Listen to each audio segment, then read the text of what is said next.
Okay, I declare the meeting started for the Grafton Library Board of Trustees at 7:02 p.m. And let me first read the script for remotely conducted open meetings here. So as a preliminary matter, the Grafton Board of Library Trustees permit me to confirm that all members and persons anticipated are present and can hear me. Let's see, we have Doug Bowman Here. and Aaron Vanderstein. Right here. Okay. And staff, when I call your name, please respond in the affirmative. Beth Schreiber? Here. And Debbie Jackson? Here. Okay. And good evening, everyone. This open meeting of the Grafton Board of Library Trustees is being conducted remotely, consistent with Governor Baker's executive order of March 12th, 2020, due to the current state of emergency in the Commonwealth due to the outbreak of the COVID-19 virus. In order to mitigate the transmission of the COVID-19 virus, we have been advised and directed by the Commonwealth to suspend public gatherings, and as such, the governor's order suspends the requirement of the open meeting law to have all meetings in a publicly accessible physical location. Further, all members of public bodies are allowed and encouraged to participate remotely. The order, which you can find on the town's website, allows public bodies to meet entirely remotely as long as reasonable public access is afforded so the public can follow along with the deliberations of the meeting. Ensuring public access does not ensure public participation unless participation is required by law. Please note that this meeting is being recorded and that some attendees are participating by video conference. Accordingly, please be aware that other folks may be able to see you and to take care not to screen share your computer. Anything that you broadcast may be captured by the recording. All supporting materials that have been provided members of this body are available on the town's website unless otherwise noted. The public is encouraged to follow along the posted agenda unless I note otherwise.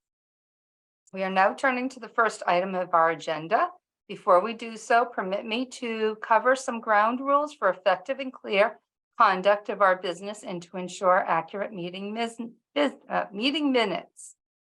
The chair will introduce each speaker on the agenda. After they conclude their remarks, the chair will go down the line of members, inviting each by name to provide any comment, questions, or motions. Please hold until your name is called. Further, please remember to mute your phone or computer when you are not speaking, and to please speak clearly and in a way that helps generate accurate minutes. For any response, please wait until the chair yields the floor to you and state your name before speaking. If members wish to engage in colloquy with other members, please do so through the chair, taking care to identify yourself. Finally, each vote taken in this meeting will be conducted by roll call. All right, thank you for that. All right, and so what we're going to start the meeting with tonight, since we do not have a quorum at this particular time, we are hoping that another member is able to join us by about 8:30. So we're going to right now skip over approving the minutes and approving the bills. Did you mean 7:30? What? Did you mean 7:30 or 8:30? 8:30, she said. Okay. Is that Dana? I thought Dana said she was going to be here. That's what I was wondering. Dana was going to try to do this on her phone while driving. Oh, I don't have a lot of hope. yeah. Yeah. The intention is there, but I don't know if that's going to work. And then Stephanie has something that she would not be able to hopefully get on by 8:30. Aaron? Yeah, so I see that Roger put kind of this similar thing in the chat. Yeah. I mean, I don't know that we should potentially we need to have either a special meeting if things are rather urgent to vote on, because it's kind of, it's not, I don't want to say it's fair, but because it's not, right? that we have to wait an hour and a half to do any Mhm. approvals. But if we have an hour and a half of content, sure, I don't mind waiting to the end to approve. So I'll leave that you know, to you, Karen, and certainly to Beth, because she may be doing most of the talking, but I feel like there's a lot to vote here. Mhm. Yeah, unfortunately, this was learned kind of at the last minute. Yeah.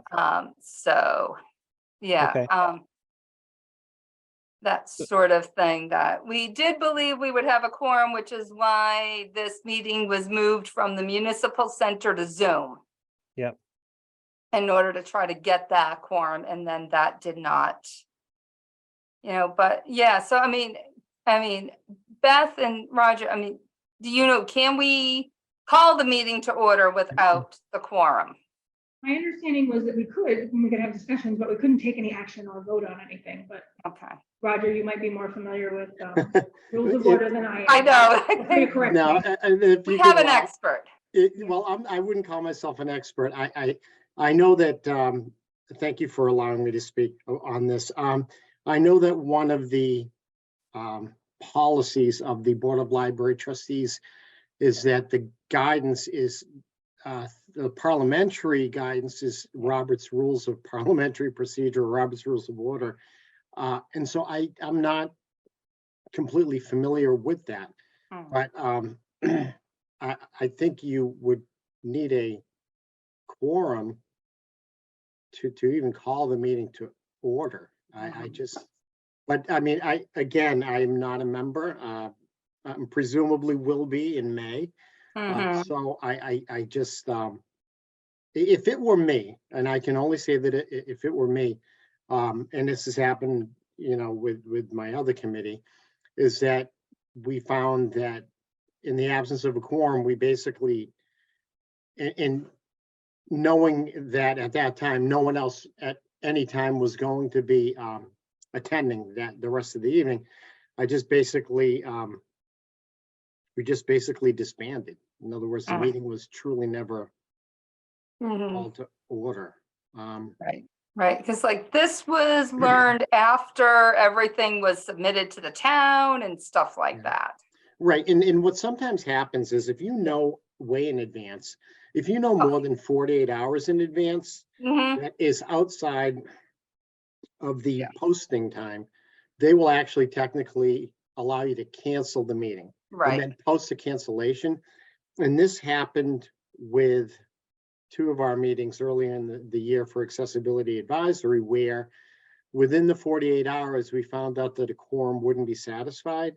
And so they couldn't technically note that the meeting was canceled, but at a future meeting, what we did is we acknowledged, and it seems like an oxymoron, but we submitted minutes that the meeting never occurred. In other words, to document after the fact that the meeting that was originally posted never occurred, so that the public shouldn't be looking for approved minutes at any future date. Yeah. Yeah, and unfortunately, this came to light late yesterday. Right. Aaron? So I just looked it up quickly, and it said that any votes taken, right, and any decisions made in a meeting are invalid. And must be brought and I voted on wouldn't do again. any votes. But it also says if there's no quorum, the board chair should set a new date for the meeting. That's Yeah. Is that Robert's boardsource.org. rules? No, this is boardsource.org. Okay. That's not Robert's rules, Okay. but just Alright. a preliminary glance that Okay, probably a good Beth? idea to reschedule. Yeah. I Beth? think the same thing. A meeting at which a quorum never appears can still be called to order. At that point, the meeting must either adjourn or address one of the procedural motions allowed in the absence of a quorum, which is set a new meeting, end the meeting, recess, or get a quorum rounding up members. Okay. All right, so do we want to take a look at dates at this point, or just wait until we can, more or less poll the other members, especially the ones who are not here? I think we have to. All right, Yeah, I think you have to poll the group. poll the group. I also don't want Beth to give all her updates and just not have the benefit of everyone else hearing them, right? Yeah. She puts I a lot of mean, work into those. We are still being recorded. It can be watched. At first, we Sure. didn't realize 4 people were going to be missing this, so things like that. So, all right. So I will end the meeting here due to lack of quorum at 7:12 p.m.